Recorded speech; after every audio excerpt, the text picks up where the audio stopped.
Eno edarus namba 9 ey'omusomo gwaffe oguyitibwa okusiibanga nabbi sallallahu alayhi wasallama bwe yakusomesa. Tuli mu kitabo kya Manhaj as-Salikin, emeza fiqhi gye tuliko. Osabibwa okuteekayo ebirowoozo osobole okufuna okuyiga okwenjawulo. Saba Allah bakuume. Innal hamdalillah nahmaduhu wa nasta'inuhu wa nastaghfiruh wa na'udhu billah min shururi anfusina wa min sayyiati a'malina. Man yahdihillah fala mudilla lahu wa man yudlil fala hadiya lahu. Ashhadu an la ilaha illa Allah wahdahu la sharika lahu wa ashhadu anna Muhammadan abduhu wa rasuluhu wa safiyuhu min khalqihi wa khaliluhu wa ala alihi wa sahbihi ajma'in. Abalungi abebitibwa, tugenda mu maaso ne darusu yaffe ya Manhaj as-Salikin. Mwetulabira ensonga ezikwatagana ku kusiiba, era nga tuvudde emabega nga tulaba baani abakakatibwako okusiiba. Abalungi abebitiibwa, twalabye obukwakulizo buna obuleeta obwetteeka bw'okusiiba. Ne tulaba nti nno kwakuliza akasooka al-Islam, akokubiri al-bulugh, omuntu okubeera nga akuze, akokusatu al-aqilu, okubeera nga alina bulungi amagezi agategeera, akokuna kwe kubeera nga alina al-qudura ala sawmi, alina obusobozi obukola butya? Obusiiba. Twagamba nti waliwo obukwakulizo bulala bubiri obweyongerako. Akasooka al-iqama, okubeera nga kwali ku kitundu, bw'abeera mutambuze, obusiraamu tebukifuula kya tteeka gyali okubeera nga asiiba. Mungoberera? Kadhalika al-khulu min al-hayd wan-nifas, alina okubeera nga talina hayd oba nifas. Bw'asiŋŋaanibwa nga ali mu hayd oba nifas, tagaanibwa bugaanibwa kubeera nga asiiba nti si kya tteeka gyali, wabula nga bwe tujja okukiraba mu maaso, kiba haramu ku ye okola ki? Okubeera nga asiiba. Kitegereka? Ebyo ebibiri tugenda kubiraba mu maaso, saate ebina obukwakulizo obuna obwo twabulabye mu bugazi. Kakati tuyingira tutya mu kusiiba? Wano we tugenze. Agamba muallifu rahimahullah, biru'yati lihilali au ikmali sha'ban 30 yawma. Tuyingira mu kusiiba n'amakubo abiri. Ekkubo erisooka okubeera nga tulabye al-hilal. Hilali gwe mwezi okoze kutya? Ogubonese. Au oba ikmal, okubeera nga tujjuza Sha'ban, omwezi ogwaki? Omwezi ogwa Sha'ban 30 yawma, netujjuza ennaku 10 ameka? Ennaku 30. Kitegeeza kasatu beera mu lunaku lwabiri mu omwenda mwezi gwa Sha'ban, fenna tubeera kaweefube wakakasa nti omwezi gubonese oba tegubonese. Kitegereka? Bwe guba gubonese nga tusiiba, tegubonese mwemu ku mbeera ebbiri, either tetugulabye oba maadha, tetugulabye olw'okuba gubikkiddwa, nam, oba hakikatan tetugulabye kubanga tekoze eki, tegubaddeyo, tegubonese. Awo nga tujjuza ennaku 10 ameka? Nga tujjuza ennaku 30. Ago ge makubo abiri agayitibwamu okubeera nga tutuuka mu mwezi gwaki? Mu mwezi ogwa Ramadan, ne tutandika okubeera nga tukola tutya? Ne tutandika okubeera nga tusiiba.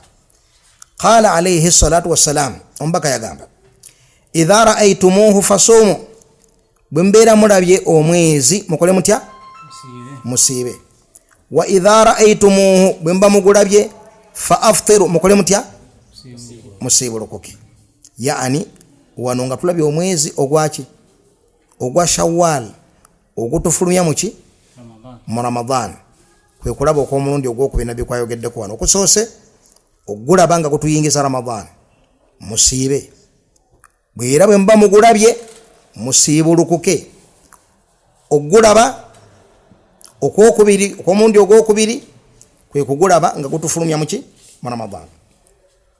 Fa in ghummi alaykum aw ghubbi alaykum mulafudh fa in ghumma alaykum faqdiru la, singa wabaawo ebire ne bisiikiriza amaaso gammwe temugamba nti gulabika kwezi kutya gulabise n'ebire byebigize ne musiiba.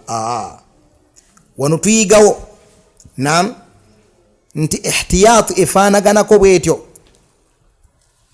etutwala mu kubeera nga tusobola okugwa mu kintu ekiri haram, tubeere nga tusiiba Ramadan nenga tugisiibidde mu Shaaban. Tuli fenna tukulembeza okubeera nti waakiri omwezi gubeere nga gubonese ne tagulaba, naye at least gye tugenda mu maaso tugenda kusiiba nga tusiibira munda muki mu Ramadan, so si kusiibira wabweru waki wabweru wa Ramadan. Kitegereka kakati ne tugamba nti hadithi eno yajjanga erina alfaadh ez'enjawulo, omuli enjogera esooka bwe yagamba alayhi salatu wassalam fa in ghumma alaykum faqdiru lah, yo hadithi Abi Hurayra eri muttafaqun alayhi. Bwe mubeeranga musiikiriziddwa mujjuze. Enjogera eyokubiri fa in ghumma alaykum faqdiru lahu 30, bwe mubeeranga musiikiriziddwa mujjuze ennaku 30. Eno enjogera esinga mu hadithi Ibn Umar etandika mu ntandika yeemu newunzikanga ennyonnyola wali mujjuze agati mujjuze wano ennyonnyola eri temujjuze ennaku 30 mu mwezi gwaki ogwa Shaaban. Amakulu mujjuze ennaku 30 za Shaaban, temubeeranga Shaaban mumbala nti nno abaddemu ennaku 29, kubanga kisoboka okuba nti gulabise naye nga bire byebikoze bitya byebisiikiriza wahakadha. Nabbi atugamba obutagulaba mu kitwale nga ogutabonese ne bwe gubeera nga lo possibility okuba nti gubonese ne temugulabye. Kitegereka yana al-ibra bir-ru'ya, ekikulu kugulaba. Mugulabye alhamdulillah musibe, temugulabye temugamba kiyinzika kisoboka byandiba wahakadha.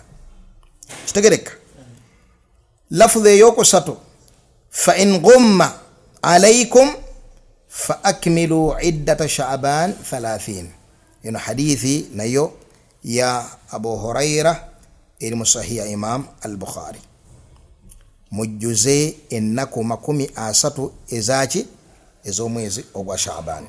Ne tugamba nti wano waliwo amasala, waliwo embeera 3 muzetegereza bulungi.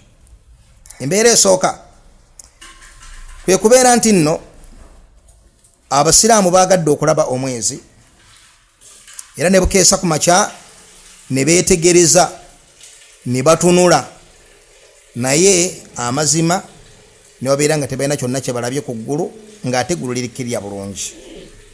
Kitegereka batunudde wali we basuubira omwezi ogulina okubonekera, ogenda okkakkana nga balaba tewali kantu konna kalabise, awo ennamula eryetya tebagenda kusiiba. Limaadha? Kubanga Nabbi sallallahu alayhi wasallam yabagamba nti idha ra'aytumuhu fasumu, bwe mba mugulabye musiibe. Nga bwe tugenda okulaba nti ey'ennamula yeetoolola mu mbeera zonna, al-ibra bir-ru'ya, ekikulu kubeera nti kukoze kutya gulabiddwa. Ekyo kimu. Embeera ey'okubiri kwe kubeera nti waliyo al-ghaym, waliyo ki? Waliwo ebire. Amakulu tutunuddeyo naye ebire tubirabawo. Nekitegeeza nti waliwo possibility y'okuba nti nno weeguli, possibility ebaddeyo okuba nti naye tetugulabye. Wali ewasoose kirikiriya bulungi, tetugulabye ate tuba tusobola okugulaba. Si bwe kiri? Nabbi atuganye okusiiba kubanga ataddewo akakulizo aleese sharut idha ra'aytumuhu fasumu. kitegeeza nti idha eno nam akwakulizo kano akokulaba singa tuba tugulabye tewali kusiiba. Kati ate ye scenario esoose tetulina wadde kuwulira nti nno oba kyandiba kisoboka kiyinzika, naye ate ku kyokubiri era tetugulabye nabyega nti idha ra'aytumuhu fasumu. Naam, kati ate mu ngeri yeemu tetugulabye wano, naye ate wo waliwo possibility okuba nti guyinza okuba nga gubaddeyo nga gwekwese. Mungoberera abaffe tubeere nga tumanya subhanallah munnange kiyinzika. Aljawabu la. Hadithi wegenda mu maaso, fa in ghumma alaykum fa akmilu iddata sha'ban 30. Singa gubeera nga gusiikiriziddwa, tamam, gusiikiriziddwa bwagati ghummi alaykum kitegeeza ki nti waliwo possibility okuba nti nokola kutya, wokola kutya, gubonese ne tukoze ki, tetugulabye. Bwe musiikiriziddwa mujuze na 30. Kati embeera eyokusatu kwe kubeera nti nno tutunuddeyo era omwezi tukola tutya, ne tugulaba. Awo bil ijma kusiiba, bil ijma tulina okukola tutya, tulina okusiiba. Lwaki hadithi eruga nti idha ra'aytumuhu fasumu, tugulabye nolwekyo tulina kukola tutya, tulina kubeera tusiiba. Ne ake tugamba nti faman shahida minkum ash-shahra falyasum, abalabye omwezi akole ki, abeerenga asiiba. Ensonga endala, singa omuntu abeera nga bwatunuulidde omwezi n'abeera nga tagulabye, newabawo okubuusabuusa okuyingidde gyali, naam, abaffe eyo yeyitibwa yawmu shak, okubeera nti nno omwezi wabaddewo possibility y'okulabika kwagwo. Mungoberera, n'abeera nga tagulabye, oba yawmu shak kwe kubeera nga omuntu batunudde ne batunula wadde nga si nti waliwo ekisiikiriza, naam, ne kibeera nga kibayita shak kwe kubeera nti subhanallah tuyinza okuba nga tetugulabye wadde olw'obukendeevu bwaffe naye nga gwo gyeguli. Kitegereka? Yawmu shakka yeeriwa eyo mbaka Muhammadi sallallahu alaihi wasallama yagaana okusiiba. Eyajjira mu hadithi eri muallaq mu sahiha Imam al-Bukhari ngevako Ammar ibn Yasir radiyallahu ta'ala anhu, yagamba nti man saama al-yawma alladhi yushakku fihi faqad asa aba al-Qasim, oye nasiba olunaku olubuusibwa gulabise tegulabise, amazima aba ajemede taataani taata Kasimu. Naam, ombaka Muhammadi sallallahu alayhi wasallam okwanukula nti yawmu shak yene eyokubiri, yene eyokumeka, eyokubiri. Lwaki nkirese kubalwa khilaafu kwekyo n'ekigambo ekiraga nti wali eri yawmu shak, ekigambo kiri dhaifu jiddan. Ate shak ebeera weetya nga abasiraamu balinnya ensozi ne batunula ebugwanjuba ne beetegereza ne balaba bonna ne bavaayo nga tolina omu akoze eki, agula. Idhan eyo si yawmu shak, eyo yawmu yaqin, omwezi tegubonese. Kitegereka? Idhan yawmu shak kwe kubeera nti waliwo possibility okuba nti gubonese, naye ebire bitulemeseza okukola ki, bitulemeseza okubeera nga tugulaba. Kakati ono hadithi ya Ammar ibn Yasir eri muallaq mu Bukhari, bwe tugamba nti eri muallaq mu Bukhari tubategeeza ki, tubategeeza nti imaamu yagireeta bidun sanad, yagireetelako ki, tiyagireetelako sanad nga bwe twakirabye. Tayib, yagamba alayhi salatu wassalam, la yataqaddamanna ahadukum ramadana bisawmi yawmin aw yawmain illa an yakuna ar-rajulu yasumu sawman falyasumuhu. Ombaka alayhi salatu wassalam yagamba nti abange temukulemberanga Ramadan ne musibayo olunaku oba ennaku mmeka, ennaku bbiri, okujjako singa omuntu aba alina ekika ky'okusiba kyavudde emabega nga asiiba, oyo agende mu maaso akole ki? Asiibe. Kuno kweyongerako ensonga ey'okubiri, oba okubeera ng'alina okusiiba okwa waajibu okumukakatako, oyo naye agende mu maaso akole ki? Waddembe okusiiba. Waddembe okusiiba. Naye nga takusiibira mu yawm ashak. Tokkiza kusiibira mu yawm ashak. Yawm ashak etegerekesa bannange? Kisoboka okubeera nti enkya kusiiba kyandiba. La eyo tetugisiiba, tetusiiba yawm ashak. Kitegereka? Naye waliwo embeera y'okubeera ekolebwa ba johal abatategeera ki? Diini. Bakireminga ekimu ku bibiri. Imma okireminga nti baaniriza mwezi. Naam. Ngere bagamba nti omugenyi tagenda yekka, omugenyi bamusiibula. Omugenyi bamuwerekerako nga bogerako sittati. Ti omugenyi bakola batya? Kati tubadde n'omugenyi waffe Ramadan, kati tusiiba sittati tuli mu kwerekera mugenyi. Omugenyi bamuwerekerako. Abo benyini basanga bakireminga nti omugenyi bamwaniriza. Omugenyi bakola ki? Bamwaniriza. Bamugenyi asooka. Bayita baani? Bamugenyi asooka. Oba claim ya al-ihtiyat. Okubeera seefu. Okubeera seefu. Tomanya kiyinzika, kisoboka, kyandiba. Nedda. Tokkiriza kusiiba nga tolabye. Kitegereka? Tokkiriza kusiiba tokoze eki? Nga tolabye mwezi okujjako nga tumaze okukakasa nti zijjudde ennaku 30 ezaki? Eza Shaaban. Kati oyo omuntu abadde alina okusiba kwa asiiba, abadde asiba okusiba kwa Daawud. Naam. Oba abadde asiba olw'emmande n'olwokuna talwosa. Naam. Lwammande lwakuna talwosa. N'amanya nti nno enkya tusobola okubeera nga tuyingira mu ki? Nga tuyingira mu Ramadan. Waddembe okusiba olwaleero. Waddembe okusiiba olwaleero. Nga lusibe ng'olwokuna. Oba kubanga lusibe ng'olw'emmande. Oba kubanga lusibire mu nnaku enki.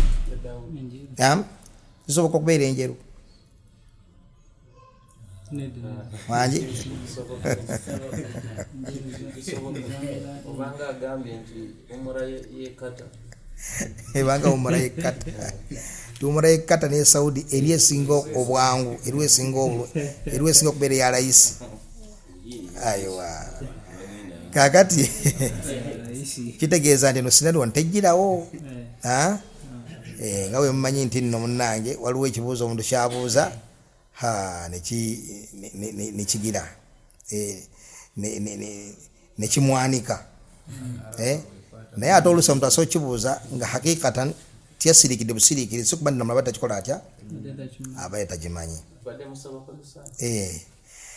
Kakati omuntu abadde asiiba lwakuna lwa mmande. Abadde asiiba okusoboka nabbi ani? Daawud. Waliwo okusiba okulala kuyinza okubeera waawo mu kwa sunna kwe tumanyi.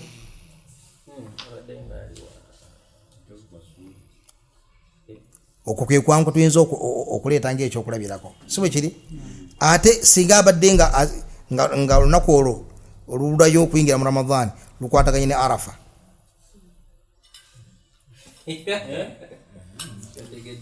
Lwa Arafa era tetulusiiba.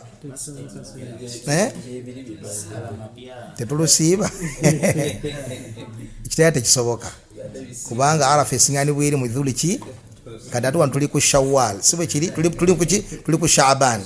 Si bwe kiri? Wano tuli ku Shaaban. Kati ate olwa Ashura lwe lubanga lwe lukwatiddewo awo. Abdurrahim.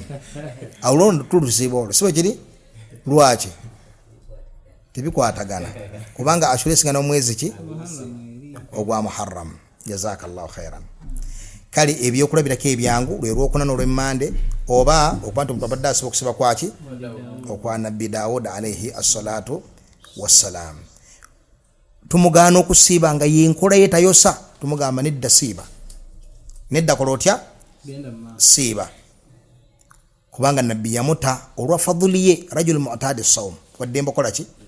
Kati oyo waba tewaliwo possibility okuba nti nno mbu ali mu ggwaniriza oba mbu ali mu kunoonya safety tomanya subhanallah kiyinzika subhanallah kitegerekese yesu wa sheria mukiriza okola ki okusiiba omuteeko ogwokubiri ogukiriza okusibira waawo kwe kubeera nti alina okusiiba okwetteeka okumubanjibwa okubeera kwa miteeko emeka esatu kwa mirundi esatu imma kafaara alina omutango nam yatta omuntu mathalan kakati yamutta mu butanwa fasiyamu shahrain mutatabi'ain taubata min Allah avudde asiiba atuusa waddemba okusiiba okutuuka nga balangidde nti ki Ramadan kitegereka waddemba ogenda maaso ng'akola ki ng'asiiba ekyo kimu gwe muteeko ogusooka ogwokubiri oba nadhir yeeyama okubeera ng'akola ki ng'asiiba kubanga okwo kusiiba kwa tteeka kwa kubarra dhimma ye kitegereka kwa kubarra ki dhimma ye yeeyama yagamba nti mathalan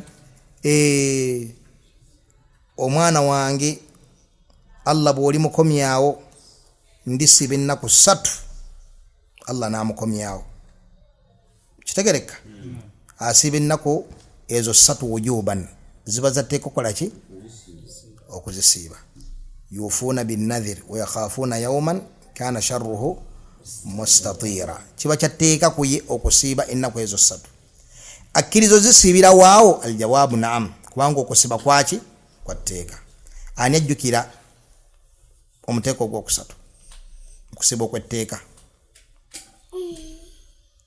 anajjukira alqada okukola ki okuliwa nam obanjibwa okubiri Ramadani tekusanga okkirizibwa okgenda okutuusa ddala ku lunaku olusembayo mu Shaaban kitegereka ani afulumyemu awo afulumyemu yoyo abadde talina kusiiba kwatambulirako wadde okubeera nti alina okusiiba okwetteeka okola kutya okumubanjibwa oyo afaanaganako bw'atyo takkirizwa kubeera nga akulembera omwezi gwa Ramadan ng'agukulembera either olunaku oba ennaku mmeka oba ennaku 2 neera nga bwekyewuunyisa labe ahadithi zino n'obutuufu bwazo n'obwakkiriya obuziriko osiŋŋaana waliyo akabinja k'abantu akayitibwa ka mugenyi akola ki mugenyi asooka era wabeerewo ku kyalo munenga amanyiddwa nti Haji Gundi nti Haji Zimula Haji Lulagala nti Haji Gundi nti oyo mugenyi asooka yani abasiraamu bagenda okusiiba yenga yeesiibira dda okitegedde bulungi yenga yeesiibira dda okitegedde oyo akeera lamanzaani kakati era nga bannange Allah yamanyi ekigezo ekiri mu balal ekiri mu buki mu bubuze kambanyumizeyo akantu kaddakiika nga 2 zokka mu mwaka gwa 1920 omusiraamu ayitibwa Abdallah Sekimwanyi rahimahullah yatambula n'agenda e Saudi Arabia n'akola hijja era mu Uganda yasooka okola ki 1920 Abdallah Sekimwanyi agenda n'akola ki n'akola hijja e Saudi Arabia Allah musaasire Bannayuganda baali bamanyi okuva obusiraamu bwali bwayingira mu Uganda nga bamanyi nti nno bakakatibwako okusaala ejjuma n'okusaala essala yaki essala ya dhuhuri. Abdallah Sekimwanyi bwe yagenda e Saudi Arabia agenda okutunulira abantu nga bwe basaala ejjuma tebasaala ki tebasaala dhuhuri. N'akoma omusajja otukipayopayo okubuusa abantu be okubalaga nti abange ffe kye tukola tewali akikola mu nsi. Abasiraamu bali ku ntegeera ndala, ffe tuli ku nsobi. Era bwe yatuuka mu Buganda yasanga Nuhu Mbogo yakafa, yafa mu mwaka gwa 1921 bwe yatuuka n'abategeeza nti abange kyetukola nsobi. Abantu bakuba enduulu balaba nga kyayogedde kiki, kyayogedde kinene, era ne bakiwakanya ne sekuwakanya yenna. N'agamba nange nze neerabiddeko ntuuseeyo eri la fitra salima, obumbu obuki obulamu bumugamba tetusobola kubanga eno mu bibira bya Afirika gye tuli tutegeera obusiraamu okusinga ensi n'ensi ekuŋŋaanye wali e Makka mu hijja. Bendabye abavudde Indonesia, abavudde China, abavudde Buzungu, abavudde Emisiri, aboora bonna bakuŋŋaanye, ensi eweddeyo. Bonna bakola ki? Bonna basaala jjuma, tebazaako kusaala dhuhuri. Ffe tuli mu nsobi. Baagaana. Bwe baagaana naye n'akuba enkambi ye wali e Bukoto, yateeka masijidi ye nzikiti gwa Ssekimwanyi e Bukoto, n'abeera nga yatuuma ekibinja kye ekyamwegattako nga baali batono nnyo, yakituuma Juma yokka. Juma yokka, Juma njereere. Naam, bano abasigadde bo ne basigala nga beetuumye Juma ne Zukuuli. Mu kiseera kye baali bakulemberwa Shuaibu Semakula eyali azze mu bigere byani bya Nuhu Mbogo rahimahullah wa rahimallahu aljamii. Bonna Allah basaasire abakole ki, abasonyewe. Kakati subhanallah, buli muntu eyaddamu okukola hijja, kubanga Katonda aguddewo omulyango okukola ki, hijja. Buli muntu yagenda nga okukola hijja yayagalanga ebintu bimeka, bibiri. Kola hijja n'okkakasani mutuufu ku babiri. Era abasinga obungi bakolanga hijja bakomangawo beegatta kwani, ku Juma njereere, ku Ssekimwanyi, ku Ssekimwanyi, ku Ssekimwanyi, ne bayitirira ne bayitirira ne bayitirira ne babeera bangi.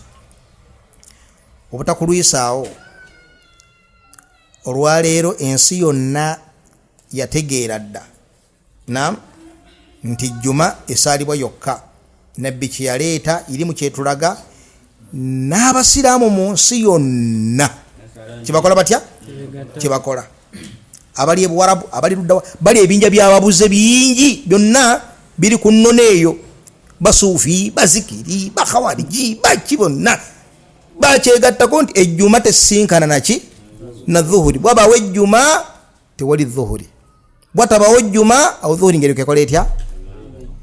Naye dalal kasiteemala okufuna ku nsigo, okugjawo dalal eyo nejjibwawo nti eweddewo completely tokyalabawo wadde, Allah abasaasidde nnyo wallahi. Olwaleero wakyaliwo akabinja kayitibwa Juma ne Zukuuli wekali mu ggwanga temukamanyi, kayina n'ekitebe, kayina ne seeka avaayo subhanallah mu bwaka gw'ensonyi obuyitirivu ti nze nkulya Juma ne Zukuuli.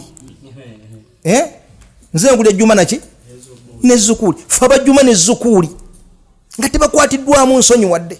Ekintu ekyali badde kati nga kintu kya buweebuufu nnyo okubeera nga abasiraamu bali mu lusenyi, nammwe ne mukkiriza musigale nga muli kazinga akali eyo akali ku mbeera y'obuze obulikiri ofaanaganako bwe butyo. Kitegereka? N'olwekyo la gharaba, tekyewuunyisa okubeera nti ne bamugenya asooka ku hadithi ezirikkiri obulungi ezitugaana la tataqaddamu ramadana, mu lafdh la tuqaddimu ramadana bisawmi yawmin wala yawmain illa an yakuna rajul yasumu sawman falyasumu. Temukulemberanga Ramadhan nti tujikedde ima tujaniriza ffe tuli tutwaniriza mugenyi oba tusiiba munnange olw'okuba nti omwezi guyinza okubula ne tubeera tusiibye nga tuliiridde mu kisiibo. Nabbi yabikugaana ebyo byonna, naye akabinja weekali kakola katya? Ab'emputtu basigalawo bakagugube, n'obeera nga amazima gamaze okweyoleka eri buli omu. Wallahu almustaan. Kale eyo yennamula bannange nti tokkirizwa kulembera Ramadhan n'osiba olunaku oba ennaku bbiri. Naam, kiki bategeeza okusiba olunaku oba ennaku bbiri? Mukitegedde bulungi amakulu gaakyo? Amakulu kwe kusiiba ng'ebulayo nam ebula ennaku 2 oba okusiba ngaebulayo lunaku lutya olunaku lumu. Kitegereka tokkirizibwa. Oba okusiiba ng'enkeera kyekisuubirwa nti kisuubirwa nti Ramadan. Tokkiriza mu sinariyo ezo zonna kubeera ng'osiiba ennaku ezo. La tuqaddimu Ramadan bisawmi yawmin au yawmain. Okubeera ng'ebulayo ennaku 2 lumu 2 n'osiiba, oba okubeera ng'ebulayo lunaku lumu n'okola otya n'obeera nga osiiba. Nabbi sallallahu alayhi wa sallam akikola ki? Yakitugaana. Tayib, ensonga endala abalungi kwe kubeera nga tukimanya nti okusiibira ku kubala kwa kalenda kiri bid'a. Okusiibira ku kubala kwaki? Kwa kalenda kiri bid'a. Tyabo babeera eyo mwezi bali eri bo ebula emyezi Ramadhani ituke bonga bagimanya dda lwaki bagimyusa kalenda balinda bulinzi kalenda awena wesomaawo batandikirawo okusiiba. Eyo bid'a. Amaze etandika lumu ogw'omunaana lumu ogw'okumeka lumu la tetukkirizibwa abalungi okubeera nga tukola ekintu ekyo. Limadha lwaki? Kuba kikontane hadithi ya Nabi sallallahu alayhi wasallam egamba idha ra'aytumuhu fasumu, bwe mbeera mulabye omwezi mukole mutya? Musiibe. Mubeere nga musiiba. Faman shahida minkum ash-shahra falyasum, bwe mulaba omwezi mukole mutya? Mubeere nga musiiba. Amasala amalala ge twagadde okonako wano kwe kubeera nti nno abaffe singa eggwanga limu liraba omwezi, mathala Saudi Arabia erabye omwezi, kikakatako abasiraamu mu nsi yonna okubeera nga bateekeddwa okusiiba. Yani eggwanga limu likiikirira abasiraamu bonna mu nsi okubeera nga basiiba. Kitegereka? Oba buli kitundu kisobola okuba ne ru'ya yakyo. Ago masala galiko khilaafu wakati wa baulama. Sheikh Albani rahimahullah alikundaba eri esoose nti singa wabaawo eggwanga ly'obusiraamu niliraba omwezi olulabo olukakafu nam nilangirira nti omwezi gulabise, tewali kisigadde ku basiraamu bonna nti ate naffe tukyagwetera naffe tukyalaba naffe tukyakola tutya. Tewali kiba kisigadde okujjako buli muntu kulinda bulinzi amakyagaddako ewe abeere ng'akola ki? Kitegerekese abeere ng'asiiba. Amakyagaddako abeere ng'asiiba. Wabula endaba ey'okubiri egamba nti nno buli kitundu kisobola okuba ne ru'ya yakyo, era abasiraamu tebeegattangako ku ru'ya emu, wabula babeera ne ru'ya ezaki? Ez'enjawulo. Ekigambo ekya wakati kwe kubeera nti idha tahadat albuldan fi lmatla, singa amawanga gabeera gafaanaganya omwezi, yani ng'okuboneka kwagwo nam kuboneka mu regioni eyo yonna, mu bitundu ebyo byonna, ebyo ebitundu babiteekeddwa okubeera nga bisiiba. Si tteeka ddi buli kitundu buli kawanga buli kafo buli province buli kitundu nam buli regioni era kubanga ekoze eki ng'erabye, singa babeera nga bafaanaganya omwezi nga gutambulira wamu. Kitegereka? Wa idha ikhtalafat, naye ate singa babeera nga nedda eno omwezi gusobola okuba nga gubonese nga tegunnakola gutya, nga tegunnaboneka, nga balina matula ebyeyawulidde, ebyo nno weebiri nnyo mu geography w'ensi. Kitegereka? Nga balina matula ekoze eki ebyeyawulidde, nabo baddembe okubeera nga basiibira ku ki? Okubeera nga basiibira ku mwezi gwabwe nga balinda kumala kulaba ne balyoka balangirira okusiiba, era ng'ekyo kyekituufu. Ekyo kyeki? Ekyo kyekituufu ekya wakati. Wabula waliwo ebikolebwa mu mbeera bbiri, ababikola olwa bid'a ne jahal n'ababikola olwa siyaasa. Ebyo ebiri olwaleero mu kiseera kye tulimu. Amma ababikola ne olwa bid'a ne jahal nga baspidika na abaspidika baga balina kusooka kwerabira mwezi n'amaaso gaabwe. Naam, tutugamba nti ebyuma byalabye, nze kaabunga nyina kusooka ngulabeko, nyina kusooka ngulabeko beko eriiso njirabe di khalas tusiibe.